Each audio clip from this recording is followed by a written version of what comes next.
Hello everyone, my name is Yara and today I'm going to be doing a review and discussion on the Grisha Trilogy by Leigh Bardugo. So I had actually already read Shadow and Bone about 4 years ago and I thought it was fine, but obviously I wasn't compelled enough to complete the series.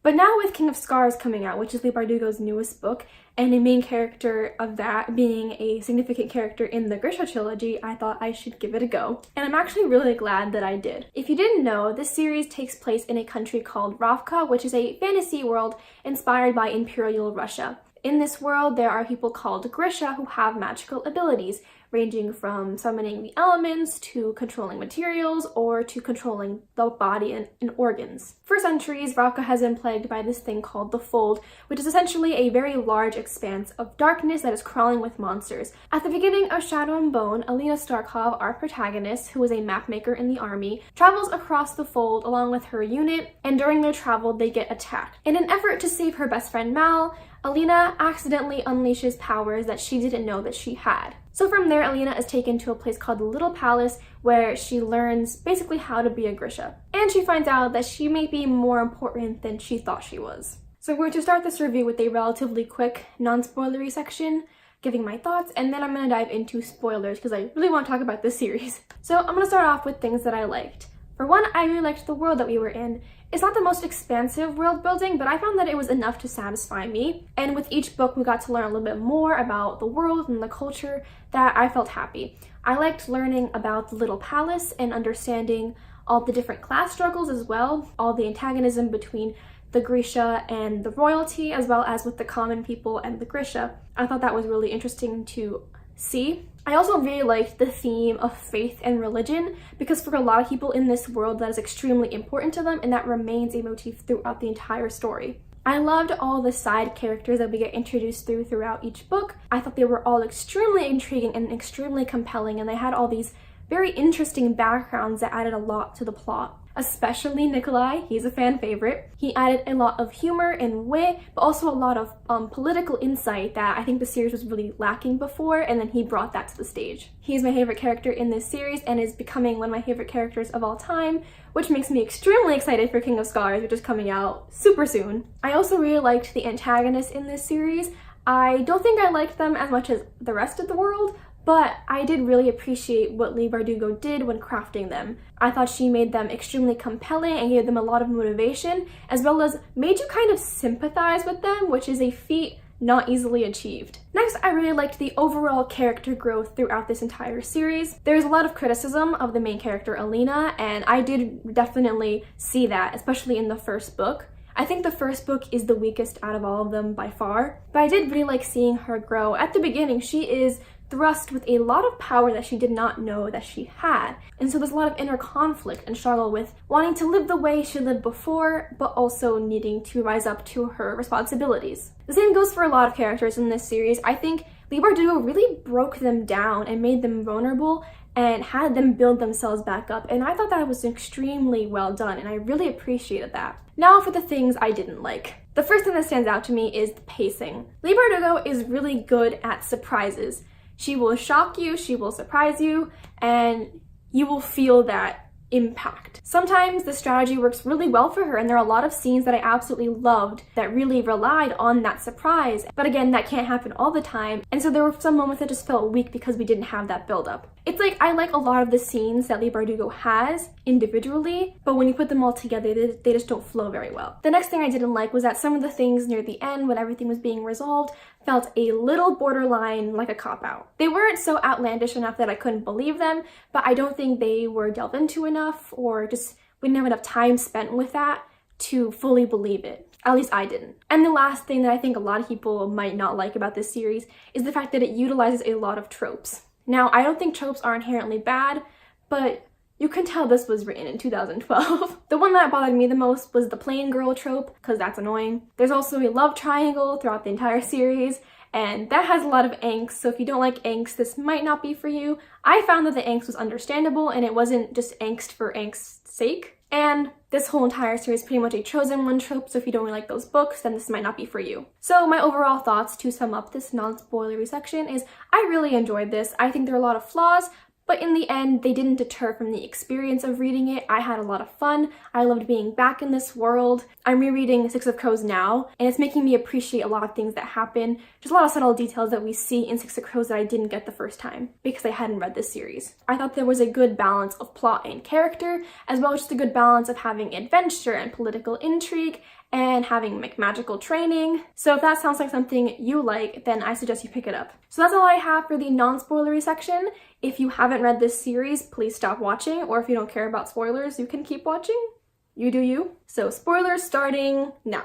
To be honest, I'm not going to talk too much about the first book because it's kind of forgettable in my mind, even after reading it twice. I'll just say that Alina was the most annoying in this book, especially because in the beginning, she just kept denying the fact that she was a Grisha. She was like, no, I can't be. But it's like, girl, you're summoning light. You did it like 3 times. You can't just keep denying. And I don't think I felt the stakes as much as I should have, even when the collar was being put on her. Like, I felt it, but it didn't like shake me. And it's not something I actively think about. Whereas in later books, that's different. So let's talk about Siege and Storm. I thought the first 150 pages of this book were brilliant. And I loved meeting Sturmhond, and I loved being on his ship and meeting Tamara and Tolia. Like, that was just so awesome. A lot of things happen in the beginning though. Like, the Darkling kind of just shows up. He takes them, they go on the ship, they end up breaking free from the ship, and then Sturmhond is like, the ship can fly. Like, there's just so many things happen, and I had a really good time with it. I don't know if I was spoiled in the past, but for some reason I was like, Sturmhond is Nikolai. And lo and behold, he was. The moment when Alina punched him in the face, when I tell you I died, I died. So going into this series, I thought I was going to hate Mal just because it seemed like all of book Twitter hates Mal, and like, I just don't get it. I understand liking Nikolai more than Mal. I like Nikolai more than Mal. But I don't understand how there's such like vehement hate for Mal. I actually really appreciated his character arc. I liked how there was so much conflict and angst in Siege and Storm, and how he was really upset over the way life was going. He wanted to be with Alina. He realized it kind of late. He was kind of an idiot. But continuing throughout the series, he keeps trying to make it up to her, and he keeps trying to serve her and protect her and make her life happy. But in book 2, he has to come to terms with the fact that Alina is kind of destined for something else. She is a Grisha, not just a Grisha, the Sun Summoner, perhaps the most powerful Grisha in the entire world, aside from the Darkling. She is put into this position of power, and she really can't make decisions based on self-interest and what she wants. She has to keep Ravka's best interests in mind, and having a relationship with Mal just isn't what's best for Ravka. And that kind of sucks. He didn't really handle it very well. He went into those fights, and he wasn't taking care of himself. But it was also a very human thing to do. I thought really realistic, because he was just upset and angry at the world. So yeah, it wasn't a healthy coping mechanism, but it was a coping mechanism. And by the third book, I thought he really built himself back up. He kind of just understood the fact that this is the way life is gonna go, and he kind of gives up Alina. But he still doesn't leave her. He still serves as the captain of her guard. He still goes and tries to find the Firebird. He will do whatever he can to help her. That's the kind of angst that I like. It's like you understand why they are so sad, and it's very upsetting, but also that's the way things have to go. So yeah, that's my in defense of Mal semi-rant. What I also do understand, cue another rant, is how much people love the Darkling, or at least want the Darkling with Alina. I cannot understand that, like him as a love interest. I understand if it's kind of like you wish it ended up that way, and like that Leigh Bardugo ended up taking that route, but I think with the way it's written, I really don't get it. Every interaction that he has with Alina is manipulative and abusive, and he just keeps trying to seduce her to get to her power and to get him to be with her. And I like all of those aspects, but for him as a villain, not as a love interest. I really like that element in book 2 and book 3 when the Darkling could visit Alina and Alina could visit the Darkling. And I loved how it was like these psychological mind games, and how he was kind of making her doubt whether she just wanted this for power, or whether she was just doing this for greed, if she was going to turn into another Darkling.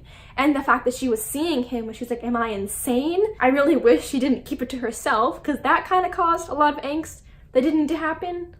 But we'll move past it. I really liked how there were a lot of moments where the Darkling was very humanized. Not that it took away from the horrible things that he'd done, but it made you understand his motivations a lot more. Because he hates being a servant to the king, and he knows the Grisha hate being a servant to the king, and his whole mindset about how he is different from everyone else and how Alina was the first person that was like him. And that was a really interesting arc to take too, about how we didn't really know what his motivation was for a lot of times, because like you can see how much he wanted Alina, but you're like, does he wants it for the power, but he also doesn't want to be alone. Again, doesn't excuse the fact that he murdered a bunch of people for no reason, at least no valid reason. But it makes him a villain who's human, who is blinded by greed and power, and not just some guy who wants to be evil. And when he dies, and Alina says Alexander, says his real name, and he's like, someone to mourn me. And you really kind of feel how alone he is, and you sympathize with him.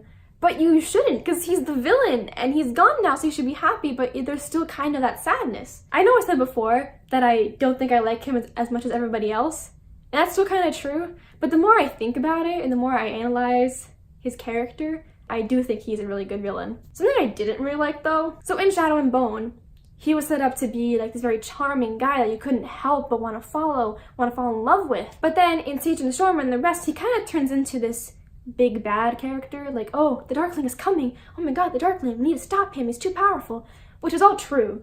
But I liked the fact that he was kind of up close and personal, that the way he was getting to people was through their minds, making them follow him. I guess I wasn't set up to have a big bad character, and we got a big bad character, and I don't know how I felt about that. There were two scenes in this series that I think really captured how well Leigh Bardugo does surprise. One was the ending of Siege and Storm. I wasn't spoiled for this, but a lot of people on Goodreads kept saying how the ending was really intense and how it really made it for them. And I was getting near the end, like there's 50 pages left, and I was like, something's gonna happen. And something did happen. Like Vasily made the agreement, what was it, with Fjerda, not realizing that's exactly what the Darkling wanted. And that line that Nikolai says that like, you've handed them Ravka, I had chills. I was so freaking nervous. And the whole entire tone of the room, of the book, just kind of went crazy. And I was genuinely scared. There was so much destruction, so many people died. And then Alina ended up even losing her powers trying to kill the Darkling, which I thought was a really interesting twist and kind of reminded me of the end of Season 3 Legend of Korra. I won't spoil it, but if you've seen it, it kind of has a similar vibe. And just there was so much that happened, and that upped the stakes even more. So yeah, I thought Siege and Storm was a fantastic sequel. I was kind of upset in Ruin Rising when Alina got her powers back relatively quickly, just because I thought it would have been interesting if she had to kind of build herself back up again when it took her so long to actually get her powers, but whatever. The other scene that I talked about where Leigh Bardugo really does good with surprises is when Nikolai's crew comes and saves like the gang when they're being attacked by that army in like near the beginning. It was both hilarious and so exciting when that gang, I think it was of soldiers, they saw Alina and they're trying to figure out who to auction her to, and they're like, how about Nikolai Lantsov? And you just hear a voice saying, Nikolai is so handsome, Nikolai is a great leader, and Nikolai freaking comes. That took me completely by surprise, and I loved it. Perhaps my favorite part of this entire series, just because it was so good, oh my god. And then the scene where Nikolai gets turned into that kind of dark monster thing, when it kind of takes hold of his body. That was scary. That was a scene where like I just was completely jarred by the fact that it was a surprise. It didn't really hit me. I was just kind of like, oh my god, already? Again? And a lot of things happened there.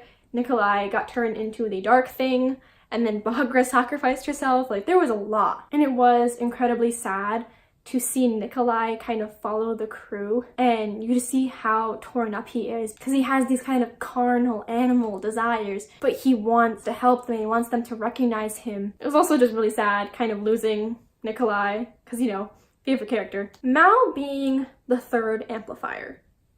That was also a surprise I did not expect. I knew something was coming because this entire series they've been alluding to the fact that Mal was different. He wasn't just a normal person. He wasn't a Grisha, but he wasn't a normal person, and I honestly did not know what they were going to do with him, and I really liked this twist. Quick spoilers for Harry Potter, if you haven't read Deathly Hallows, but that scene when they found out reminded me of when we found out when Harry was a Horcrux. It just had this same feeling of hopelessness and defeat, and knowing that this character had to die in order to defeat the bad guy. Mal coming back to life, though, don't know how I feel about that. I really liked how the epilogue ended, but I don't like it when main characters that die come back, because it kind of ruins the feeling of loss, because you come to expect they're just going to come back. I kind of get what Leigh Bardugo was getting at, the fact that his life was a product of the Murzost, and him dying was the Murzost leaving him, and now he gets to live a life that is truly his. But also it kind of felt a little convenient. I don't know. You could disagree. But I really liked the epilogue. It was so full circle, the fact that Alina and Mal took up the orphanage and how they were raising these kids because they were orphans too. I really appreciated too how Alina and Mal both lost their abilities, and it kind of made me emotional, the fact that they were connected really early on by the fact that she was the Sun Summoner and he was the Amplifier, even if they didn't know it. And now, in the end, they're still kind of connected because they both are mourning this loss. And that whole section when she's like playing with the sunbeams and the sunlight, and he doesn't feel the same way he used to do when he was tracking because he didn't have that connection to life anymore. Like, that was extremely bittersweet because this was the life they want, but they're also grieving for what they lost. And I love how Genya and David and Nikolai keep visiting them and their friends. That's another thing. I really liked the friendships in this series, and I don't think they get enough discussion. There were so many scenes, especially in the last book, where people are just talking and supporting each other, and I really enjoyed them. There was a line, it was right before when Genya had to go face the king, which was another kind of scene, when she was talking to Alina, and she was like, I don't know how you're gonna forgive me, I betrayed you, and how Alina was like, no, you stood between me and the Darkling. We don't reserve our friendships for perfect people.